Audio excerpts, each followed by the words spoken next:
হোজাইত নিশা সংঘটিত হৈছে হত্যাকাণ্ডৰ ঘটনা।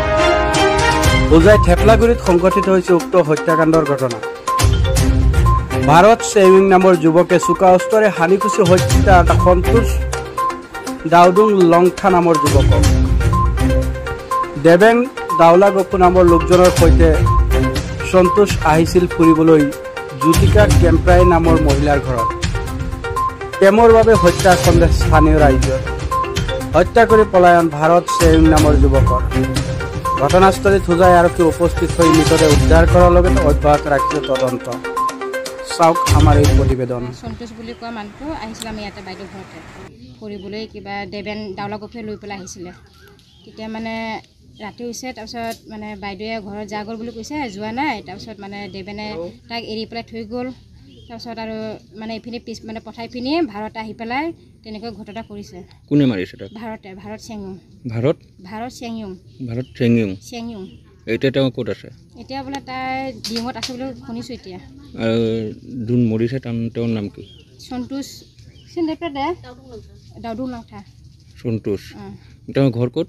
টুমপ্ৰেং। তেওঁলোকে ইয়াত কি ফুৰিব আহিছিলে? ইয়াত ফুৰিবলৈ আহিছিলে মানে তাৰ শালপতি ঘৰত আহিছিল বোলে ফুৰিবলৈ। তেতিয়া মানে তাৰ শালপতি ইয়াত লৈ পেলাই আহিছিলে আৰু এনেই মানে আগৰ পৰাই চিনাকি আছে সিহঁতৰ লগতে।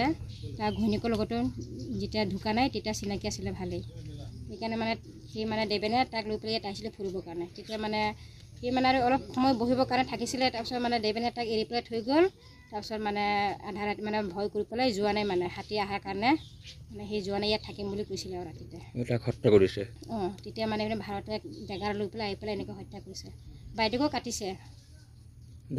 যাক কাটি ই কৰে বাইদেউ হস্পিটেলত আছে এতিয়া, এডমিট হৈ আছে। এই আমাৰ খালবুটি আমাক মাতিছিলে ৰাস্তাৰ পৰা। আমি পিছত ওলাই আহিছোঁ। খালবুটি চাইকেলটো ইয়াত থৈ গৈছোঁ। এতিয়াও আমাৰ ৰাস্তাতে চাইকেলটো পৰি আছে। এতিয়াও তাৰ চাইকেলটো তেনেকৈ থৈছে, তেনেকৈ আছে।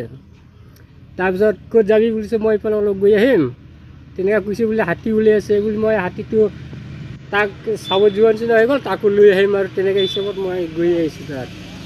তাৰপৰা আহি কিনি ইয়াতে হস্পিটেলত যোৱা সময়তে তেনেকৈ কৈছে যে এনেকৈ মানুহ বেদগতি হৈ আছে। যে মই চাব গ'লোঁ, মই আমাৰ ঘৰৰ মানুহ কেইটামান ভাইকেইটাকো লৈ গৈছোঁ, গাঁৱৰ মানুহ মুৰব্বীকেইটাকো কেইটামান মাতিলোঁ, নাযায়, কোনো নোলায়। তাৰপিছত আমি সৰু সৰুকেইটাই গ'ল আৰু 6জনমান লৈছিলোঁ। আপোনাৰ শালপতিক আপুনি কি থ'ব গৈছিল নেকি এই ঘৰত? নাই, যোৱা নাই ন? নাই। আপোনাৰ শালপতিৰ নাম কি আছিল? সন্তোষ দাউদুং লংথা। তেওঁ এতিয়া ঢুকালে? ঢুকালে। কোনে মাৰিছে গম পায় নি? গমটো পোৱা মানে এনেকৈ ভাৰত কি লিখে এইটোতো আমি ক'ব নোৱাৰোঁ। ভাৰত মাৰিছে বুলিতো শুনিছোঁ। আপুনি কিমান টাইমত শুনিছে ঘটনাটো? আমি হস্পিটেলত লৈ যোৱা সময়তে ইহঁতেই কৈছে আমাক এনে ঘটনা হৈ গ'ল, তেনেকৈ কৈছিলোঁ। আমাৰ তাতে লাশ পৰি আছে আমাৰ বেৰেণ্ডাত বুলি। পিছত আমি চাব গৈছোঁ। পিছত আমি ওচৰত চাবতো যোৱা নাই, এনেও মাথা নোৱাৰে না, কণ্ট্ৰল কৰিব নোৱাৰে। এইবুলি চাই থাকোঁ, আমি চাই থাকোঁ, এনেকৈ কেব চাইডত পৰি আছিলে। পিছত পুলিচ আহিছে, অলপ পিছত পুলিচ আহি কিনি চিধা কৰি কাপোৰ চাপোৰ ঢাকি থৈ দিলে। মই ৰাতিপুৱা যোৱা সময়তো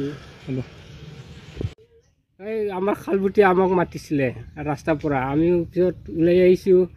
খালবুটি চাইকেলটো ইয়াত থৈ গৈছোঁ। এতিয়াও আমাৰ ৰাস্তাতে চাইকেলটো পৰি আছে। এতিয়াও তাৰ চাইকেলটো তেনেকৈ থৈছে, তেনেকৈ আছে।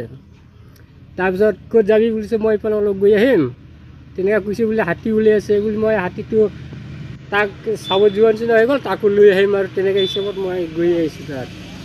তাৰপৰা আহি কিনি ইয়াতে হস্পিটেলত যোৱা সময়তে তেনেকৈ কৈছে যে এনেকৈ মানুহ বেদগতি হৈ আছে। পিছত মই চাব গ'লোঁ, মই আমাৰ ঘৰৰ মানুহ কেইটামান ভাইকেইটাকো লৈ গৈছোঁ, গাঁৱৰ মানুহ মুৰব্বীকেইটাকো কেইটামান মাতিলোঁ, নাযায়, কোনো নোলায়। তাৰপিছত আমি সৰু সৰুকেইটাই গ'ল আৰু 6জনমান লৈছিলোঁ।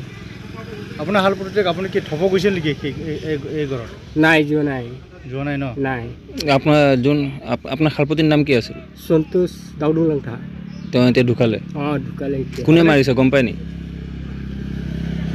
গমটো পোৱা মানে এনেকৈ ভাৰত কি লিখে এইটোতো আমি ক'ব নোৱাৰোঁ। ভাৰত মাৰিছে বুলিতো শুনিছোঁ। আপুনি কিমান টাইমত শুনিছে ঘটনাটো? আমি হস্পিটেলত লৈ যোৱা সময়তে ইহঁতেই কৈছে আমাক এনে ঘটনা হৈ গ'ল, তেনেকৈ কৈছিলোঁ। আমাৰ তাতে লাশ পৰি আছে আমাৰ বেৰেণ্ডাত বুলি। পিছত আমি চাব গৈছোঁ। পিছত আমি ওচৰত চাবতো যোৱা নাই, এনেও মাথা নোৱাৰে না, কণ্ট্ৰল কৰিব নোৱাৰে। এইবুলি চাই থাকোঁ আমি চাই থাকোঁ এনেকৈ কেব চাইডটোত পৰি আছিলে পিছত পুলিচ আহিছে অলপ পিছতে পুলিচ আহি কিনি চিধা কৰি কাপোৰ চাপোৰ ঢাকি থৈ দিলে মই ৰাতিপুৱা যোৱা সময়টো হ'ব